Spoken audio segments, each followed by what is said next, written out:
a hablar de tonos de guitarra y diseño de efectos. La idea es hablar de cómo la guitarra eléctrica con todos sus componentes son un solo instrumento y cómo realmente pues, podemos llegar a dominar todas las piezas para entender cómo queremos que suene y diseñar así nuestro propio sonido. ¿Qué es y dónde existe el tono de guitarra? Yo creo que yo me hago esta pregunta porque hay que entender que el tono de guitarra no es los aparatos en sí, sino que es el oído, es donde el tono existe en el momento en que llega a nuestro oído. Ahí es donde realmente, bueno, a nuestro oído y a nuestro cuerpo, porque son vibraciones que físicamente nos impactan. Entonces, por ejemplo, en un concierto, uno oye ese tono, le llega directo a los oídos y al alma. Existe en vivo, pero también existe en una grabación. Ahora, esa grabación solo existe cuando la escuchamos, pero también ese tono queda ahí inmortalizado, está ahí permanente y nos sirve también de, pues como algo histórico, ¿verdad? Vamos a ver un ejercicio. Vamos a escuchar entre 5 y 10 segundos de pedacitos muy cortos de guitarristas y quiero que hagan un ejercicio a ver si pueden escucharlos y reconocerlos, si pudieran hasta apuntar y decir, bueno, quiero ver cuáles pueden reconocer todos los que están acá.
¿Qué les pareció? ¿Reconocen a todos o a la mayoría? Bueno, el sonido de guitarra tiene una cualidad y es que se impregna en nuestra memoria y en los guitarristas más legendarios llega a ser pues como una voz, como escuchar una llamada telefónica y saber que inmediatamente es tu mamá. No, uno en una fracción de segundo reconoce. Entonces, lo que podemos decir es que todos estos tonos tienen identidad y esa identidad es como las rayas negras y blancas de la guitarra de Van Halen. Uno lo ve en cualquier parte y sabe que es ese Van Halen. Es parte de una marca, parte de una identidad del artista y de su sonido.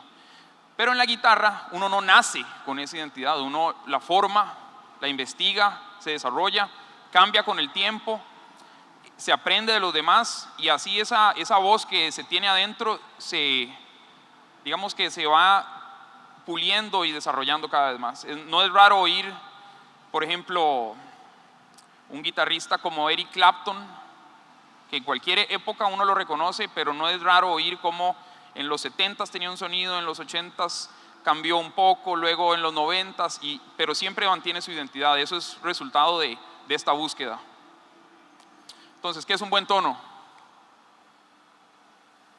Uno puede usar muchas palabras para describirlo. A veces es redondo, a veces es agresivo, a veces es brillante. A veces brillante es algo malo, más bien uno dice está demasiado brillante. Pero lo que siempre buscamos es un tono memorable, un tono que sea rico y que sea memorable. A veces para llegar a ser memorable hay que usar recursos que, digamos, acústicamente no sean agradables por sí. Por ejemplo, un tono muy brillante, digamos, un ejemplo, el tono de Joe Satriani en los 80s, uno podría decir que hasta corta, que hasta es como casi que demasiado brillante, pero eso lo hizo memorable en esa época. Entonces esa es la búsqueda. Como decía, evoluciona constantemente y continuamente. Entonces, ¿de dónde sale el tono? Bueno, hay muchas maneras. La principal forma digamos que el tono originalmente era nada más, los músicos están en vivo, conectan sus aparatos, históricamente llegan, la guitarra no se oye, súbale el volumen, y ahí empezó a surgir todo esto de por qué, digamos, Chuck Berry en esos inicios llamó tanto la atención. Pero cuando inventan la grabación, de repente el estudio de grabación se convierte en otro de esos lugares donde se puede experimentar, y muchos de los grandes tonos de guitarra vienen de esa experimentación en el estudio. Por ejemplo, las grandes grabaciones de los Beatles son resultado de jugar con herramientas, y más bien cuando se iban al concierto tenían que, ahora sí, ¿cómo hago para reproducir ese delay o ese flanger que estábamos haciendo ahí con máquinas gigantes? Entonces también ese es el resultado de la experimentación, y esto hace pues que estos dos mundos estén interconectados. Este es mi primer concierto y les voy a contar un poquito de eso para que entiendan, digamos, cómo aprendí lo que sé. Mi primer equipo era una guitarra, imitación de Stratocaster muy barata, y un amplificador de este tamaño de 15 watts de transistores con una perilla de volumen y una perilla de tono. Y en esos años no había, pues como se podrán imaginar, no había tanta información. Uno no sabía, ok, voy a buscar en Wikipedia qué equipo usa Jimi Hendrix o qué equipo usa, no sé, Guns N' Roses. Entonces más bien era, bueno, y además tenemos la situación de Centroamérica, ¿verdad? De que aquí todo nos llega más tarde, todo ha sido un proceso mucho más lento. Entonces, digamos, yo pasaba horas, como muchos de ustedes, solo moviendo la perilla de tono a ver cómo hago para que suene más parecido al disco de Van Halen. Y obviamente cuesta mucho porque eso suena como algo gigante. Hasta que un amigo, este mae que está aquí, el de la izquierda, me llama por teléfono y me dice: mae, no sabe lo que me compraron. Y yo, ¿qué, mae? Un pedal de distorsión. Y yo, ¿y qué es esa vara? ¿Qué es un pedal de distorsión? Mae, venga, mae, usted no va a poder creer lo que esa vara hace. Entonces conectamos el mae conecta lo mismo de siempre, un amplificador que no tenía nada, una guitarra, strip el pedal, y de repente la vara suena como metálica. ¿Cómo un solo aparato hace todo eso? Creo que esas son cosas que uno hoy da por sentadas. O sea, uno cree que todo eso siempre ha existido, y tal vez la evolución de la tecnología ha hecho que todo esté tan al alcance ahora, que digamos que se trabaja menos para entender cada herramienta porque hay demasiadas herramientas. A mí me parece que hay una gran ventaja en, digamos, que pasar un buen tiempo solo con una guitarra y un pedal y realmente entender por qué, mira, con este amplificador suena mejor que con este, por qué raro con esta guitarra suena muy medioso, ¿qué será? Entonces, mi experiencia fue aprendiendo con muy poco equipo y agregando muy gradualmente cada cosa. De repente un pedal de flanger, mira que de repente un amplificador que tenía reverb, y pasé años con cada cosa, muchos años. Ok, hablemos del sonido en sí. La guitarra es un sonido, cuando lo analizamos como pues del punto de vista de ingeniería de audio, se parece mucho al sonido, digamos, a la tecnología de desarrollo de sintetizadores. Tiene un ataque, bueno, inclusive de instrumentos acústicos, pero ya van a ver por qué yo los comparo con los sintetizadores. Tenemos un ataque que es el instante en el que la cuerda se pulsa con el dedo o con la púa. Tenemos el sustain, que es ese periodo en el que la cuerda sigue vibrando. En este sustain tenemos un contenido armónico. O sea, tenemos una nota, ¿verdad?, que es la nota fundamental, y después tenemos un montón de armónicos. Estos armónicos son lo que le da la identidad a un instrumento. Por eso cuando escuchamos un oboe, uno lo distingue de una flauta, porque tiene ciertas frecuencias diferentes, aunque la nota sea exactamente la misma, a la misma amplitud. Eso nos lleva a entender qué es overdrive y qué es limpio. Bueno, el tono overdrive estamos, digamos, la onda senoidal la estamos clipeando, o sea, la estamos convirtiendo en onda cuadrada. Y eso lo que hace es que el contenido armónico cambie. Ahorita vamos a hacer una prueba con eso. Y luego los efectos es jugar con la percepción, es jugar con qué pasa con el sonido en el tiempo. ¿Qué pasa si esa misma señal que entra, la repito, pero no solo la repito, sino que mientras la repito, la muevo en el tiempo para adelante y para atrás? Eso es un phaser, y por eso suena que se cancelan frecuencias y luego se refuerzan otras. Eso de los efectos también, ahorita lo vemos. Esto es lo que pasa en una onda, en una señal de sintetizador. Y para efectos de la guitarra, esto ocurre de una manera natural. O sea, el sustain y el release son cuánto dejamos la cuerda vibrar y cuándo la tapamos. Y el ataque es simplemente cuando uno pulsa la cuerda. Entonces, nuestro instrumento no es solo la guitarra. Mucha gente o muchos guitarristas ya lo saben, pero tal vez no han hecho esa investigación de cómo en realidad el amplificador es parte de mi instrumento. Vamos a usar varios puntos de partida para ese diseño. Lo primero es pensar ¿para qué quiero esto? Entonces, si uno es un guitarrista, uno simplemente está buscando sentirse bien, disfrutarlo, tener esa identidad. Ojalá que eso que uno hace con la guitarra se convierta en una voz, se convierta en una voz con la que uno se comunica. Y para los que están en el lado de la producción y en el lado de la ingeniería de audio, en el lado de la grabación, entender esto, entender todas estas bases les ayuda, les da una gran ventaja a la hora de producir, porque muchas veces sus músicos no tienen tan claro por qué ese parlante suena como suena en vivo y por qué no logro recrear ese sonido en un concierto, digo, en una grabación. Entonces hay que hacer a veces trucos, a veces, por ejemplo, un Marshall 4x12 suena muy bien en concierto, pero si uno nada más lo graba, algo falta, que hay que hacerle. Entonces la idea es entender todos los componentes y cómo juegan entre ellos. Okay, vamos a hacer una pequeña demostración.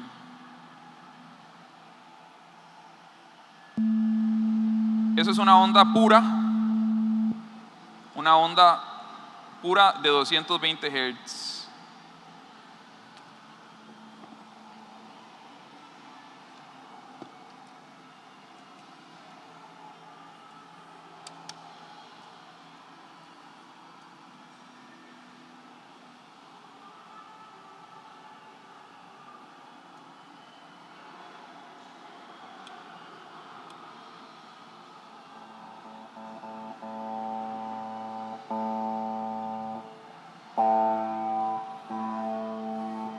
Esto es la.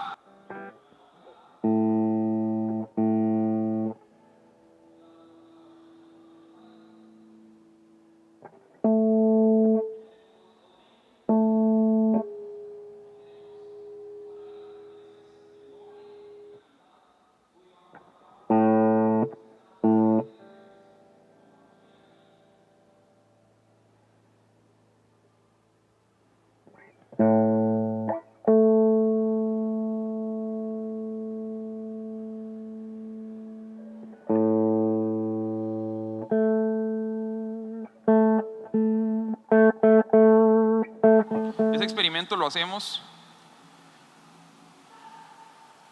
Bueno, yo lo he hecho muchas veces con la guitarra directo, pero también para entender un poquito cómo vamos a llegar a este sonido. Entonces, el sistema en sí es la guitarra. Esto es un diagrama de un procesamiento digital. Es para que entendamos que la señal pasa por un montón de filtros y llega a la salida. Nuestra señal es todo esto. Pero si estamos usando pedales, los pedales son parte de la señal. El amplificador tiene la parte de preamplificación, que es como decir filtros justamente pre-ganancia. Luego, usualmente ahí es donde se meten efectos antes de pasar a la señal de potencia. La señal de potencia también tiene su respuesta en frecuencia y sus cambios. Toda esta teoría se traduce a la guitarra, al mundo real, porque justamente nada es perfecto. Hasta el cable pierde un poquito de frecuencia, el cuerpo resuena de cierta forma más unos armónicos que otros, el parlante, hasta una marca de parlante va a sonar diferente que otra. Entonces cada componente tiene su digamos juego en el sistema. Este sistema, que es un sistema complejo, lo vamos a tratar de siempre ver como oscilador, filtros y salida. Y los filtros son todos nuestros ecualizadores, amplificador, la ganancia, hasta, por ejemplo, un pedal RAT, un pedal de distorsión que digamos, en el caso de que ni siquiera tenga pedal de tono, no solo cambia la señal, sino que también nos da un cambio de frecuencias. Ahora, para ya diseñar, mi manera de hacerlo siempre es de menos a más. Y en lugar de ir en orden, para mí lo que mejor funciona es tener siempre el final y el inicio, y luego jugar con todo lo que hay en medio. Entonces, por ejemplo, si tenemos este amplificador ahí, antes de conectar ningún pedal, a mí me gusta entender cómo funciona y qué pasa aquí adentro. Esto ya no lo puedo cambiar, pero sí tengo aquí una señal de ganancia y una señal de volumen. Es bueno compensar, es bueno no engañarse, porque el volumen también nos hace percibir diferente. Entonces, si yo hago cambios, es bueno bajar el volumen para otra vez tenerlo en la misma ganancia. Entonces, la ganancia, no solo oímos volumen, sino que yo lo que escucho, que uno lo puede luego hacer con una computadora y con un análisis, es que aumenta como en 500 Hz. Cambia la frecuencia también. Luego, ¿qué pasa con lo que llamamos tone sack, o la parte de tonos? Mi manera también es tener todo en cero y luego todo en el máximo para entender. Bueno, aquí está la perilla de esto, es lo que hace mi treble. Mis medios.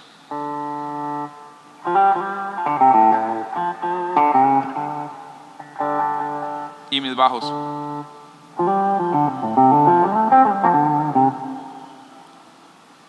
En algunos amplificadores es mejor empezar en el medio y cortar y bajar. En los de tubos usualmente es mejor empezar en cero.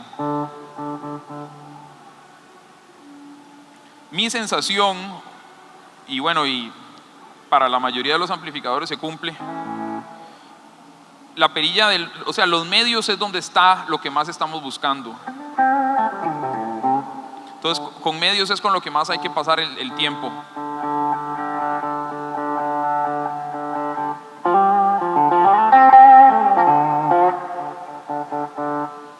Mi manera es así: yo siempre empiezo en medios, luego agrego agudos para que no sean feos,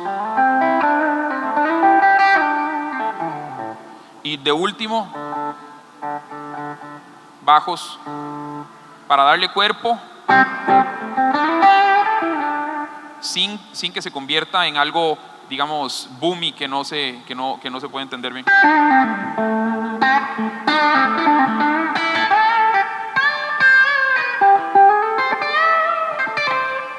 Y otra cosa es que para mí en general, cuando uno oye un guitarrista, digamos que tal vez está comenzando, casi siempre les faltan bajos. O sea, es como, si uno quiere hacer esa prueba, hagan la prueba. Entonces una buena manera es empezar a casi siempre pensar, tengo muy pocos bajos. Tampoco llegar al extremo, ¿verdad? Por supuesto. Ahora, cuando a esto, eso ya funciona. Eso es un tono que para mí está bonito. A ver, vamos a hacerlo así. Entonces, luego uno empieza a jugar con lo que es cambio de señal y continúa con los filtros. A ver dónde está el cable. Aquí está. Casi desconecto el video. ¿Se parecen, ah? Ok.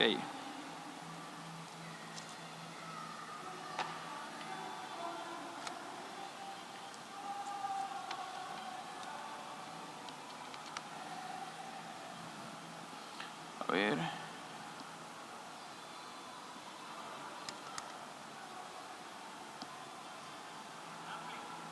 Qué raro. Otra vez no suena. Ah, ok, falta este. Claro que sí. Ok, entonces ahora le metimos en el medio un poco de juguetes. En teoría, si todo está apagado, suena igual. Ok, primer juego, frecuencias.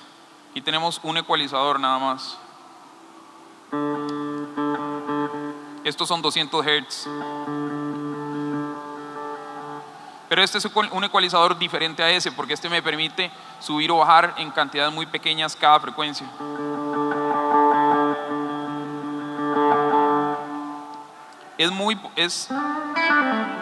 Como sabemos, ahí ya hay un poquito de ganancia, pero no hay distorsión en teoría. Pero ya sabemos que la distorsión es contenido armónico. Entonces, ¿qué pasa si le levantamos el contenido armónico en las frecuencias medias y altas?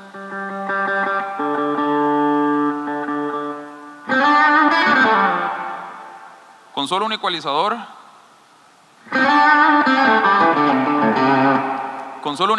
ya tenemos un poquito de distorsión. Si queremos convertir eso en algo más nasal, también podemos hacerlo.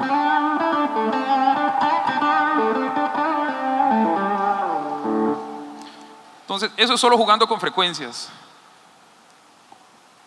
De ahí empezamos a agregar componentes. Cada componente tiene su función, pero como les decía, es mejor dominar un solo setup antes de empezar a agregarle juguetes. Las frecuencias es donde yo les recomiendo que inviertan más tiempo, o sea que realmente jueguen con solo 800 Hz o solo 1600.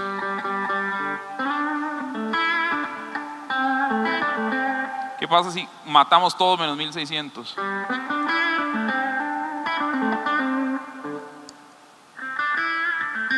Ahí está solo 1600. ¿Qué pasa con solo 800? Entonces siempre está la frecuencia fundamental y está ese contenido armónico que estamos reforzando. Eso nos ayuda a entender pues todo eso que está pasando en la señal de la guitarra.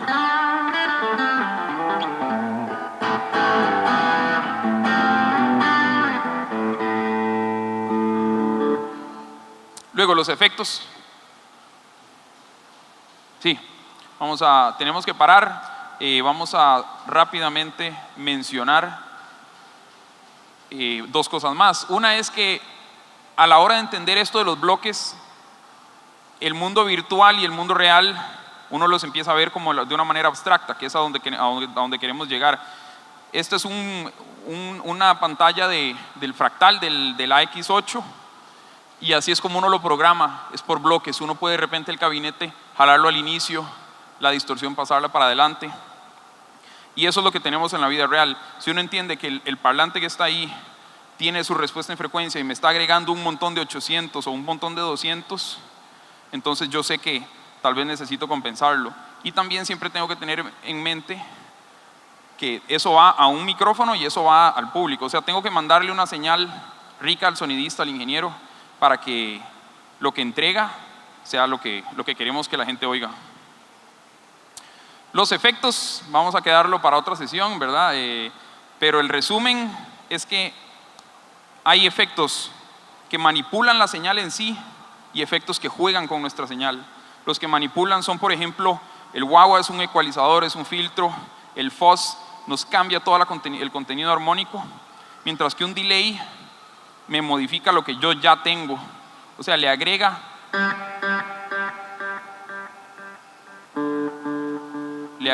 algo a nuestra señal. Si esa señal además la modulamos,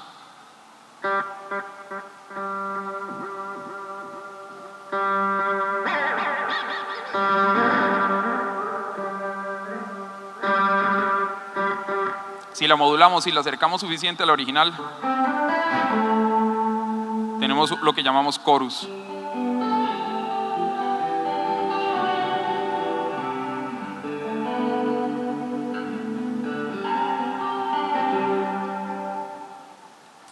Así que yo recomiendo entender la señal en sí y los efectos como otro mundo. Y bueno, el buen tono es el resultado de la inspiración y la exploración. Los invito a que siempre exploren, siempre modifiquen todas las herramientas que tienen, y eso va a seguir contribuyendo a que cada vez oigamos música diferente, tonos diferentes, porque sin duda alguna la guitarra ha cambiado mucho desde la primera vez que Charlie Christian o Les Paul jugaron con una guitarra conectada eléctricamente amplificada. Así que el tono está en nuestra imaginación. Muchísimas gracias. Gracias a Expo Music, gracias a la Escuela Galileo, gracias a Pablo León. Y bueno, un placer estar acá. Muchas gracias por su atención.